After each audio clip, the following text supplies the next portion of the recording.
What do you do if you're a BMW fanboy and all of a sudden you need a practical family car? Well, you could just go and buy a Vauxhall Zafira, a Ford S-Max, or any host of those compact 7-seaters that they've got out there. But what you can do is you could buy one of these, the BMW 2 Series Tourer. And this is the Gran-Tourer, so it's got 7 seats. Let's see if it's any good. I'm Pete, this is Ashton's Cars. Roll the credits.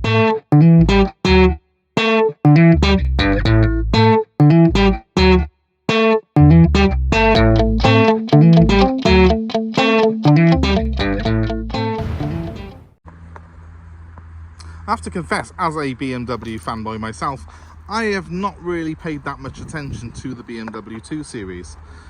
The 2 Series is, for a start, this model's front-wheel drive, and that was a little bit off-putting to me as a BMW fanboy. I'm always used to my rear-wheel drive, my old E46 coupes, that sort of thing. But, well, now it's time to pay attention to it, because actually I've driven it. It's really, really good. And we'll take it out for a test drive in a minute, and I'll show you a little bit more. It's a 3-cylinder turbocharged engine in this, 1.5 litres, but that does deliver 136 horsepower. So performance is actually quite brisk. It's not a bad looking car either, especially in this colour. I think you've got to be careful what colour you choose for this car. It can look a bit slab-sided if you go for the flat colours, the sort of flat reds, that sort of thing. But when you get a nice metallic like this, shows off those sort of sculpted lines, it does look really, really good. It's sitting on 16-inch alloy wheels. It's got good tyres all around. This one's got Continentals at the rear and Michelins at the front. So obviously it's had a change of front tyres fairly recently, I think, so they've put Michelins on. Not a problem with that, both very good makes of tyre. And it's an SE spec, so you've got things like rear parking sensors on it. It's got a speed limiter function inside as well, which is quite handy. And it's got air conditioning, climate controlled air conditioning, of course. So it's got the sort of spec that you want for a family, really. It's a family friendly car, as I was saying. And this one's done 114,000 miles. I was quite impressed, really, but it hasn't really got any signs of adverse wear at all on it. For a family car, that's quite surprising. But it's only had 2 owners from new, and as you can see by the tyres and things like that, it's obviously been well cared for, this car has. It's had quite a pampered life. But we'll have a look inside, see how that accommodation stacks up, because that's the reason you're going to buy this car over a 3 Series or even a 2 Series coupe or 1 Series hatch, is the fact that this has got 7 seats and it's got space inside for a family. So let's have a look what it's got to offer. In the 5-seat mode, open the boot, which of course is electric, and you have a huge load area. Look at that. Nice and flat as well, ideal for getting things in and out. But it only takes seconds to transform that into 7 seats. So let's just do that for you. And there it is. Very easy to do. And I've still got a fair bit of space behind it, which is quite surprising, really. Also got this sort of cubby by here for some rather large shears and a first aid kit, but you could always store a couple of small soft bags under that as well, which is great. Surprisingly, they've got quite a bit of room in the back of these. I wouldn't want to sit in the very back of it for huge amounts of time, but I think it is ideal for adults on a shorter journey, and certainly your children are going to be comfortable enough back there. The tailgate closes by just pressing this button here as well. Like, neatly closes up. What it does, it's easy. Just pull this by here and that all goes forward like so, and it slides as well. It's on sliders, so it's actually quite an accommodating and well designed rear compartment. That you've even got 2 cup holders in between those seats. Middle row, well, I was sat in it earlier, I was quite surprised how much room there is. I've got these drop down trays as well here, which are quite handy for your McDonald's or your KFC. Very deep door bins as well. You could probably put like a 1.5 litre bottle of water in that without any trouble at all. And there is ventilation to these rear seats as well as vents to the back, so you've got your air conditioning blowing to the rear, and that's a godsend on a car like this when you've got 7 seats in it. It's nice to have a bit of airflow to the rear to keep the passengers cool and happy. Happy children, is a happy person, happy family man. So it's very important to keep them happy back there. Right, let's have a look at the front of it, because this is our department, isn't it? Now, it's got those nice LED lights which light up under the dashboard, but you can't really see that at the moment. I'll just jump in it, show you my view as a driver. Sorry, the beeping's my driver camera there, which is a bit of a nuisance, beeping all the time. I don't know why it's doing that. Right, so here we are. It's a keyless design, this car, so I've got the keys in my pocket. If I press the start button, which is located by here, she fires up. So there's the startup sequence of it. I had to double check the spec of this car. I'm not an expert on these by any means, as I've already said. I had to double check the spec to see if it was a 3 or 4 cylinder, because it doesn't sound like a 3 cylinder, but it is. It's a 3 cylinder 1.5 litre turbo. But yeah, that to BMW's credit really, it is very refined. And we'll take it out on the road in a minute and see exactly how that feels. I've got an electric handbrake on this car. I've got a 6-speed manual gear change, and I've got the iDrive system, which you get in most BMWs of this age. The iDrive is really, really good on them now. It's come a long way since the early ones. You press navigation by here, your maps will come up. I've got my telephone linked into it. I can play my media off my phone as well through it. It's a good system. It works really well. It's quite logically thought out. I personally prefer it to pretty much everything else. I've got very used to it over the years from having many BMWs myself. I've got a speed limiter function. We'll try that out afterwards. And I've also got something called indicators. I don't know where that, yeah, by their indicators. Optional extra apparently on a BMW, but this one's got it.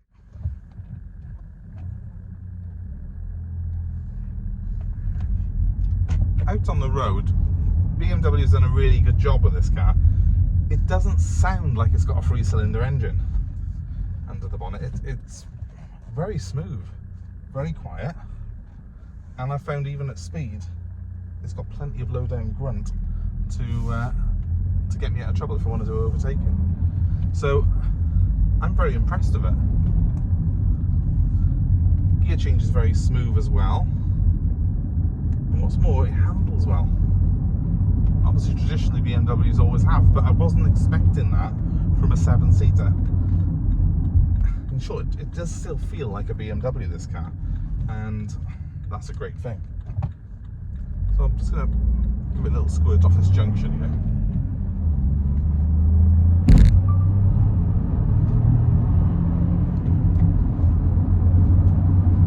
Already doing 60 and yeah, I could quite happily live with this.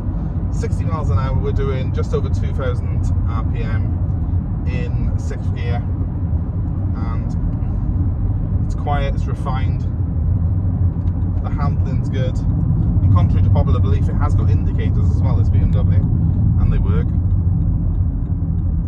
I'm quite impressed. You know, in the past I've not been a fan of these 3-cylinder turbocharged engines because they can be a bit thrashy at higher revs, but I'm not finding that with this car. I think that BMW have obviously done a very good job of insulating this car from sound, but also I think they've actually done a really good job of the engine, because even from outside this car feels, or sounds rather, you know, fairly quiet, fairly subdued. It doesn't sound like your typical 3-cylinder. And of course this one's done 114,000 miles from new. It's not a brand new car, but no signs of any wear in that at all. It still feels very slick, the gear change, still plenty of performance when I want it. Brakes are responsive, steering feels responsive, and we're just in normal mode at the minute. We can put it up into sport and make that even more responsive. You do notice a very, very distinct difference in sport mode with the throttle response. I mean, it's wonderful fun if you're going to go on a bit of a twisty road like we're on now.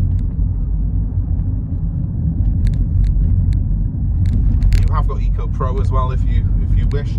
I had a quick scan through the computer on this earlier on. It was averaging 42 to the gallon, 43, and that's been sat around at the cleaners for a little bit now, just being washed with the engine running. So I don't think it's too far-fetched to say that you would see 50 to the gallon out of this car on a longer run.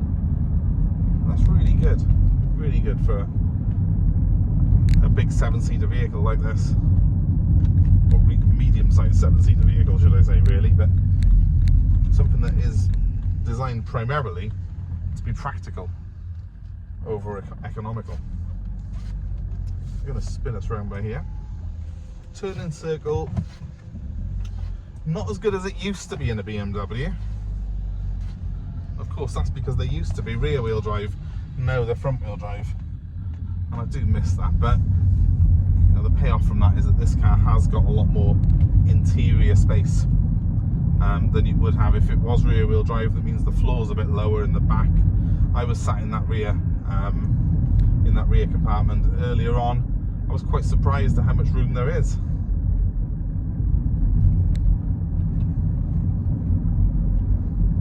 Yeah, this isn't the car I even wanted to like that much. As a BMW of old fan, I didn't really particularly think much of the fact they were doing a 7-seater 2 Series. It wasn't the car that really had ever crossed my mind, to be honest with you, but I'm quite impressed by this.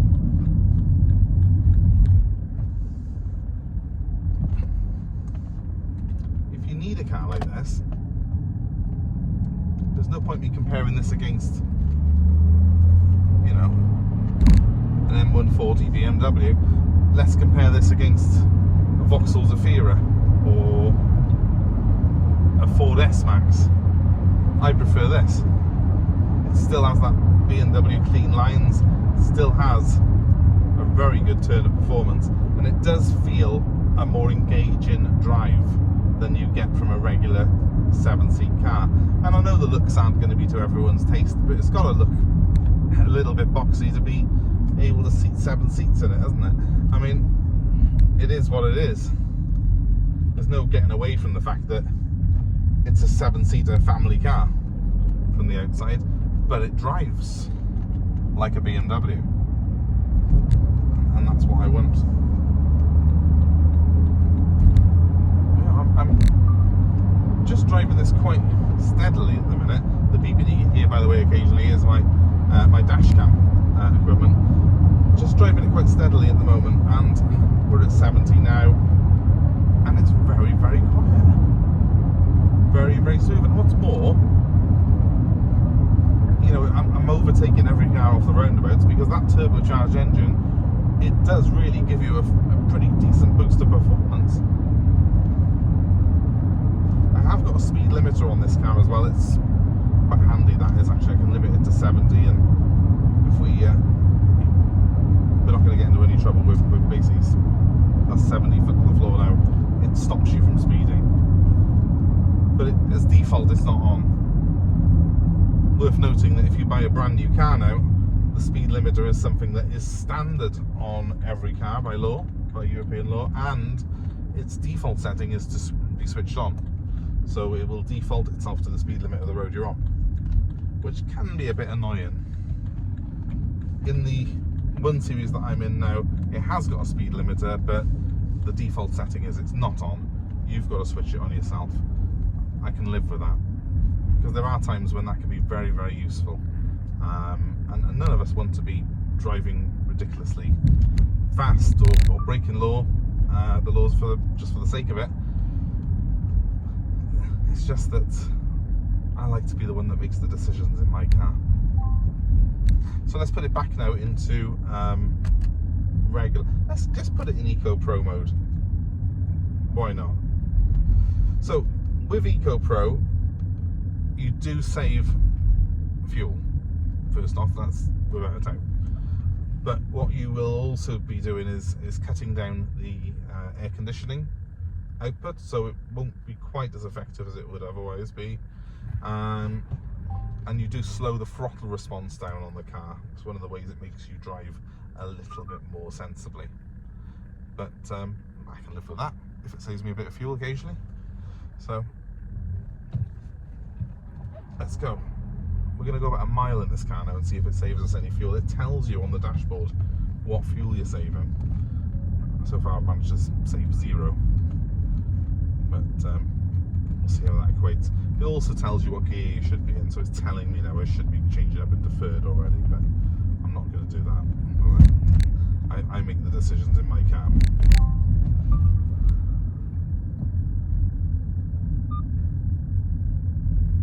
Well, so far we've saved no fuel whatsoever, and I'm wishing I'd left it in comfort.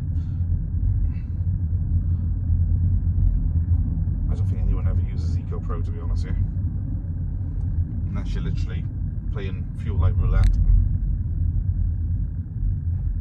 What it does show me when I'm doing this though is that when I'm braking, it does use some of that brake energy to regenerate a little bit, so that's quite a good thing. It's not hybrid, so I don't really understand how that works, but that's what it's showing me on this gauge nevertheless.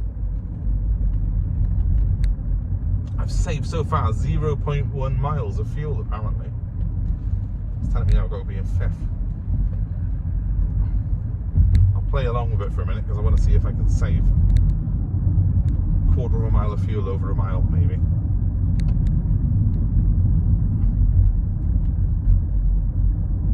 Still on 0.1. That's a bit of a boring game this actually, sorry. Dragged you along for quite a disappointing result I'm afraid. We're on 0.1 miles saved, and all that's happening really is my aircon's not working quite as well. 0.2 as I labour the engine in third into second. Well, we have saved quarter of a mile actually, but we could have probably just done it by turning the aircon off. But here we are. It's an extra driver mode, isn't it? We'll pull up into our yard now and we'll have a look at the car from the outside. But I found this actually an enjoyable car to drive, and I wasn't expecting it to be. I used to be a real big BMW fanboy, and you know, I suppose when they started bringing out front-wheel drive cars, I was one of the ones that thought, nah, I'm never going to like that front-wheel drive BMW. But actually, you know, the reality is a lot of people need a car like this, and if you need a car with 7 seats and a decent bit of room in the back, well, this is one of the better ones out there. I've got my reverse sensors as well, as you can see on that. And I've saved 0.3 of a mile over, just over a mile. So it would have big savings, that would, on long term when you're driving this car around.